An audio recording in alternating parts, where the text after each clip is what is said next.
Guten Tag and good morning. And I do have to apologize that I went to bed early last night. I did not spend a lot of money, but I hope to make up for it over the next several nights. So it's so nice to be with you, and I'm looking out in the audience, and I have a lot of friends that did tell me they would not throw anything at me as I try to follow my script. Hi, Roger. How are you? It is my pleasure, ladies and gentlemen, to be with you today. And Ray and Karina, longtime friends from way back in our Geneva days, we certainly thank you for this amazing honor.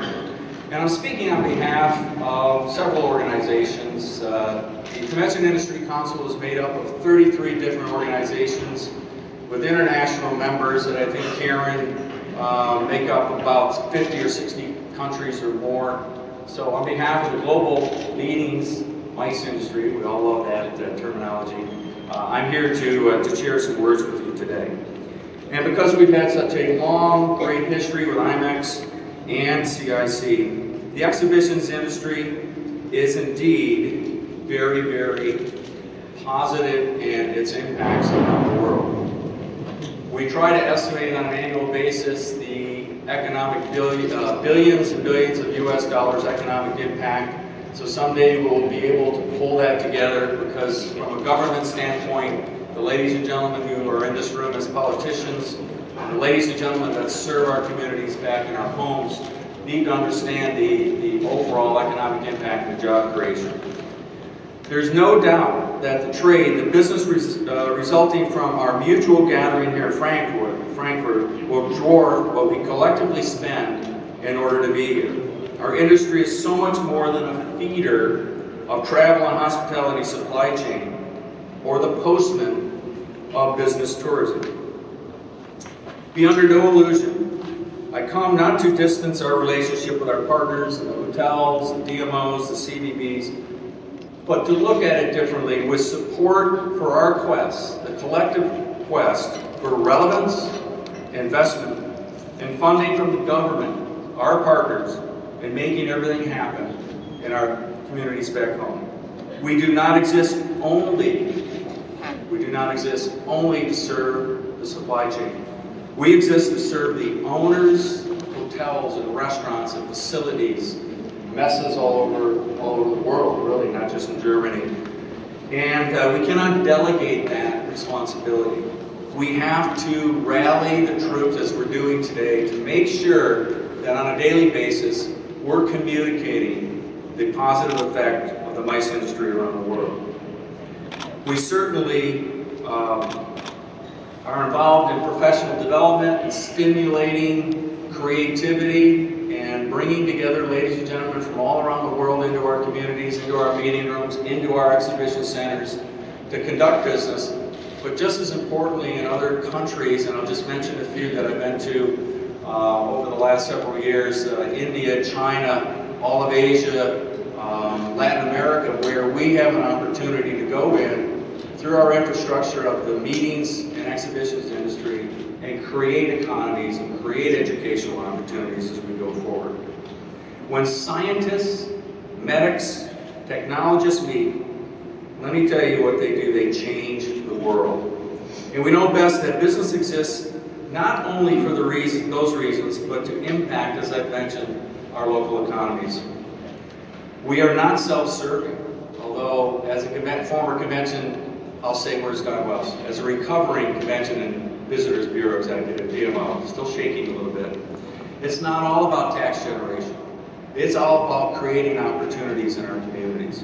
But certainly that the DMOs that are in this room, that you'll see on the floor exhibiting and trying to talk to customers from around the world, certainly they have metrics that they have to achieve and manage to be effective and successful in the eyes of the politicians in their city. Business events exist to serve a higher purpose. They not only deliver the desired outputs of the owners, as I mentioned, but it is the outputs of professional development, knowledge exchange, research, and commerce that is important. Let me give you an example from our friends in Canada. The Global Petroleum Show that's held annually in Calgary, Alberta, brings together 50,000 business ladies and gentlemen from around the world. They deposit over $60 million of direct spend while they're there for the week. And without that, the cities of Calgary and the communities around, even as far as Edmonton, would not have the positive impact that that particular one-week event that takes place, conducting business on behalf of the petrol business around the world.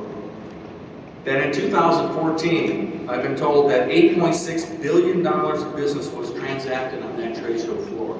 8.6 billion US, of which 4.8 billion was invested in infrastructure and business positive impact just in the greater Alberta economy. Additional infrastructure is taking place around the world. Some examples: Sydney, New South Wales, Melbourne, Victoria, East Africa, China, and India, and all of Asia, as I mentioned, and certainly Latin America. Here in the West, in Europe, we have certainly a great history of success. I had the pleasure of meeting and working with many of the German Messes around the world that certainly positively impact based upon the business structure and success they've had here in Germany. So our message is being heard. As Ray said, we had great success last week. For the first time ever, after about 20 years of its initial launch in Canada and the United States, we held the Global Meetings Industry Day. Over 30 countries participated in this first annual event. I was told last night from NAN, from Meetings Mean Business Coalition, that over 110 individual events took place, whether it's proclamations with mayors and cities, joint chapter events. What a great success. So please give ourselves great applause for making a difference. Advocacy is positive and has great momentum. With that in mind, I'm pleased to let you know that if I can ask Kai Heidendorf from UFI to stand up. Kai is our new Managing Director of UFI. Please welcome him to he's not a stranger to Messe Frankfurt, right, gentlemen? He was very involved here in this great institution, Messe Frankfurt, for years. And I'm pleased to tell you that after many, many months of conversation, Kai came in with his eyes wide open and fully embraced what will happen on June 8th, and that's the Global Exhibitions Day. People are asking me, why do we do two different events? We do Global Meetings Industry Day. We did that April 14th. We're going to do Global Exhibitions Day. I think right now we're at 32 countries involved, and we'll have 35 countries. That's even I understand that English. That's good. 35 countries. It's not that we're competitive with GMIB. And when asked that question, Kai always answered, every politician, every government official around the world needs to hear that drum beating about how important our industry is. So if we have GMIB in the spring, we do Global Exhibitions Day in June, what are we going to do in the fall? What are we going to do in the fall to communicate, continue to beat that drum of the success of our industry and the positive impact that we have, whether it's in Latin America, as I look out from our friends from COCAL, or Asia, or across Europe. We create jobs, we create momentum, we create excitement. It's a very, very exciting time in our industry. Boy, I'm ahead of myself. That's pretty good. I would like to take a moment to talk to you about something that's very, very important to all of us. I would assume that the majority of the ladies and gentlemen in this room have gone through university studies, maybe found their way into the MICE industry.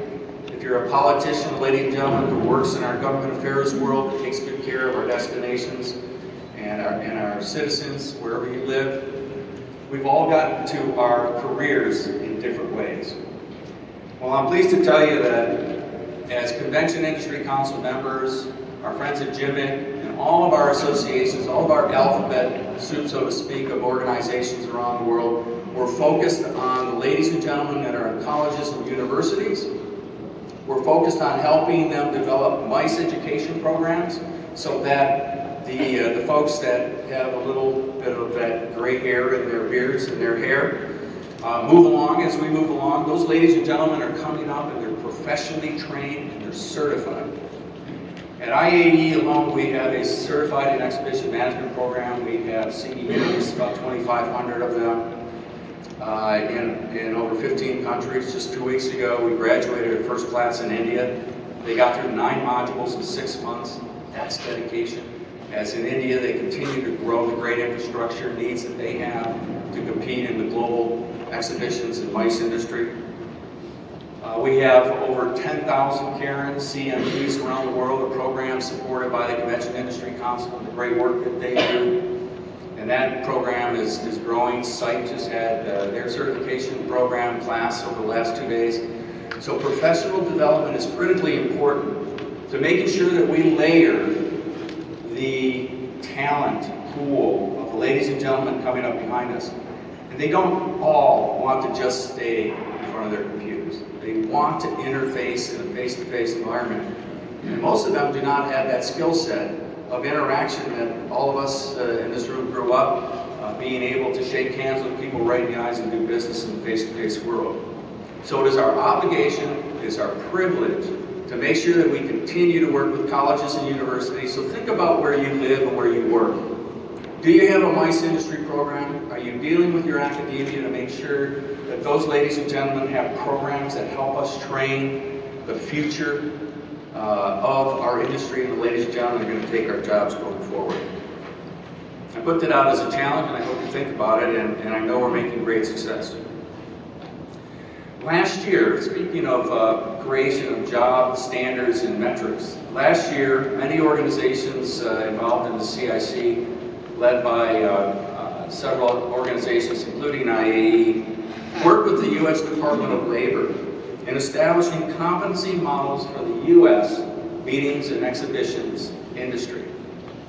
Because we are many times, and I know we heard, was it 2 years ago, Ray, from the gentleman from WTO, 2 years ago, that obviously tourism is critically important, and sometimes we're looked at as a sister child, a stepchild, so to speak, to the tourism industry, and we're not. We're right there with it. We're a major part of driving tourism in all of our regions, all of our economies. And tourism also drives meetings, conventions, and trade shows. But I'm telling you that one of the things that we're so proud of is, and it started several years ago, I don't know if anybody's here from Canada, it started really in Canada, once again, like the North American Meetings Industry Day did through the MPI chapters about 15, 20 years ago.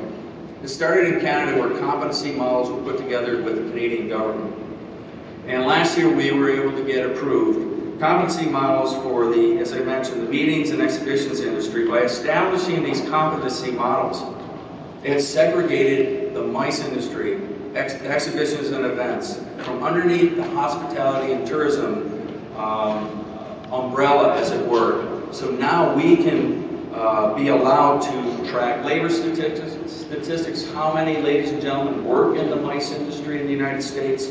It's already being done in Canada, as I mentioned, for several years. And it helps to validate to our government officials how important our industry is in local communities. So if you haven't worked on a competency model, please come see me or anyone from, I know Paul's here from MPI, if you can tap us on the shoulder, if you want to be connected to how it was done in Canada and the United States. And I believe there's competency models of some level in Europe. I'm not as knowledgeable about that, but I challenge you to go back to your communities and help us through your labor departments, whatever they may be called, identify and baseline where we are with employment in the MICE industry in your communities. So Ray and the IMEX team has put a great, robust program together today for Politicians Day, and I look forward to participating in it. And I want to use this opportunity to thank you, Ray, and your team for your constant leadership and development of professional exhibition, which we like, obviously, in my world, but more importantly, professional development, great education sessions, so we hope that you take advantage of all those over the next 3 days. I'm humbled. It was my pleasure to share some thoughts with you, and have a great week here in Frankfurt. Thank you.